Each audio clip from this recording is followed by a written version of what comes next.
இந்த ஆட்சியில் தான் எல்லா அரசியல் சட்ட நிறுவனங்களும் சிதைக்கப்பட்டிருக்கிறது. ஒரு ஜட்ஜ்மெண்ட் சுப்ரீம் கோர்ட்டில் கொடுக்குறீங்க, அந்த சுப்ரீம் கோர்ட் ஜட்ஜ்மெண்ட் வந்து 5 ஜட்ஜி 6 ஜட்ஜி உட்காடுறாங்க. ஜட்ஜ்மெண்ட் எழுதுன யாருன்னு கையெழுத்து இல்லை. கேள்விப்பட்டிருக்கீங்களா? ஒரு டிவிஷன் பெஞ்ச் 5 பேர், நான் 13 பேர் ஜட்ஜ்மெண்ட்டில் கேசவானந்த பாரதி கேஸ்லாம் தெரியும். 1973 basic structure of the constitution cannot be amended அப்படின்னு சொன்ன ஒரு மைல் ஸ்டோன் ஜட்ஜ்மெண்ட். இன்னைய வரைக்கும் இந்த அரசாங்கத்துக்கு எதிராக இருக்கிற ஒரே ஜட்ஜ்மெண்ட் தான். அரசியல் சட்டத்தினுடைய அடிப்படை பண்புகளை மாற்றக்கூடாது அப்படின்னு 13 ஜட்ஜஸ் உட்காந்தாங்க. அதில் கூட ஜட்ஜ்மெண்ட் எழுதுனது யாருன்னு பேர் இருக்கு. ஆனால் அயோத்தியாவில் தீர்ப்பு கொடுத்தாங்கல்ல, அந்த தீர்ப்புக்கு யார் அத்தாரிட்டி? எழுதுனது யார்? அந்த குழந்தைக்கு யார் அப்பா? யாருமே கையெழுத்து போடல, எல்லாருமே மொத்தமாக கையெழுத்து போட்டுறீங்க. அப்போ உச்ச நீதிமன்றத்திலிருந்து, பார்லிமெண்ட்லேருந்து, எலெக்ஷன் கமிஷன்லேருந்து எல்லா அரசியல் சட்டத்தில் சொல்லப்பட்டிருக்கிற நிறுவனங்களையும் சிதைக்கின்ற ஒரு ஆட்சி இந்த ஆட்சி.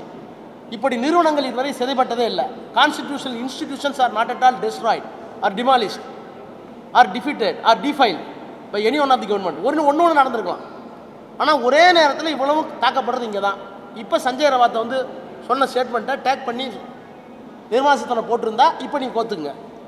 நீங்கள் இப்போ நான் சொல்கிறது டேக் பண்ணி சேர்த்து போடுங்க. யாரை எதிர்த்து நடக்கும்? புரியுதா உங்களுக்கு?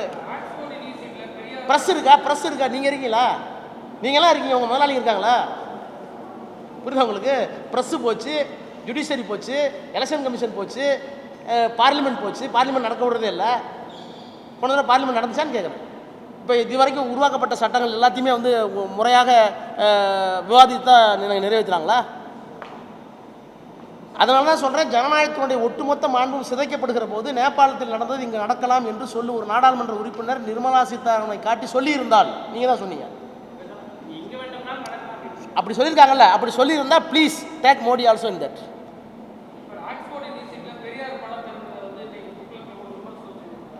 துக்ளக் என்னைக்கு பெரியார் எதுக்குச்சு? துக்ளக் பெரியார் வாழணும்னு சொல்லி நீங்கள் எதிர்பார்க்குறீங்களா? இல்லை, துக்ளக் சொல்லி தான் பெரியார் வாழணுமா? பெரியார் வாழ்ந்தார் என்பது மட்டுமல்ல, பெரியார் தான் இன்னமும் ஆள்கிறார். ஆக்ஸ்போர்ட் யூனிவர்சிட்டியும் போயிட்டார், கேம்பிரிட்ஜுக்கும் போயிட்டார்.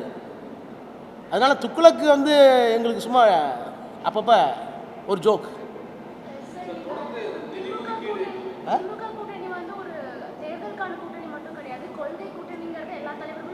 ஆமாம்,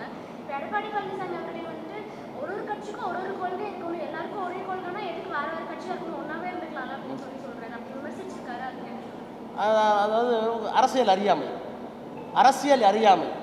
அதாவது முரண்பட்ட கொள்கை உள்ளவர்கள் கூட அரசியலில் கூட்டணி வரலாம். அந்த தேர்தலில் உங்களுக்கு என்ன களம் சொல்லணும், என்ன கொள்கைன்னு சொல்லணும். இப்போ எங்களுக்கு என்ன, எல்லா அரசியல் கட்சிகளும் எங்களுக்கு சில வேறுபட்ட கொள்கைகள் இருக்குது. ஆனால் எங்கே நாங்கள் ஒன்றா நிற்கிறோம்? To uphold the constitution, liberty, equality, fraternity, secularism, federalism, அரசியல் சட்டத்தில் சொல்லப்பட்டிருக்கின்ற மாநில சுயாட்சி, கூட்டாட்சி, சகோதரத்துவம், சுதந்திரம், எல்லாத்துக்கும் மேலே மதச்சார்பின்மை, இதையெல்லாம் காப்பாற்றுறதுக்கு இந்த கட்சி அணைஞ்சிருக்கு. இதில் யார் வேறுபடுறான்னு சொல்லுங்கள். இதில் யார் வேறுபடுறா? சார், ஹோட்டல் சைவம் தான், வெவ்வேறு ஹோட்டல் சைவம் தானே, அசைவம் இல்லைல்ல, அசைவம் தானே, சைவம் இல்லைல்ல. அப்போ என் கொள்கை உறுதியாக இருக்கோம்ல.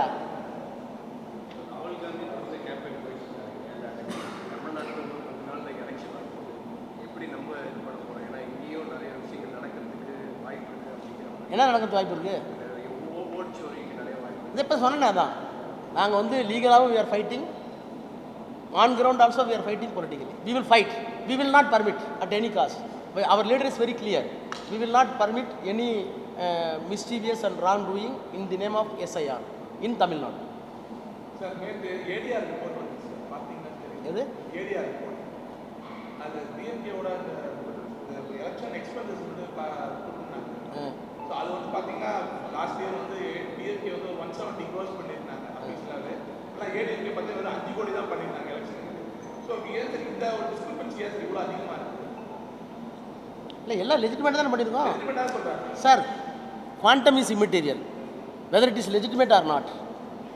புரியுதா உங்களுக்கு? நான் வந்து 1 கோடி ரூபா காரில் போகிறேன்னா, 50 லட்ச ரூபா காரில் போகிறேன்னா, 5 கோடி காரில் பிரச்சனை இல்லை.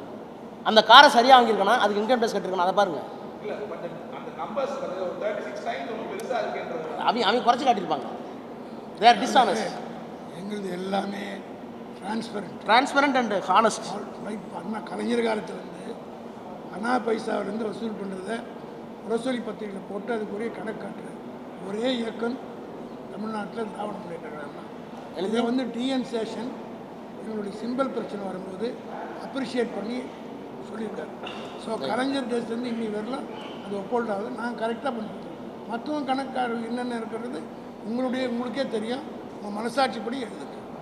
செய்திகளை உடனுக்குடன் தெரிந்து கொள்ள கீழ்கண்ட கேபிள் மற்றும் டிடிஹெச் நெட்வொர்க்குகளில் எம்நாடு செய்தி தொலைக்காட்சியை காணுங்கள். பாதகம் செய்பவரை கண்டால் நாம் பயம் கொள்ளலாகாது பாப்பா. மோதி மிதித்துவிடு பாப்பா, அவர் முகத்தில் உமிழ்ந்துவிடு பாப்பா. அண்மை செய்திகளை உடனுக்குடன் தெரிந்து கொள்ள இணைந்திருங்கள் எம்நாடு தொலைக்காட்சியுடன்.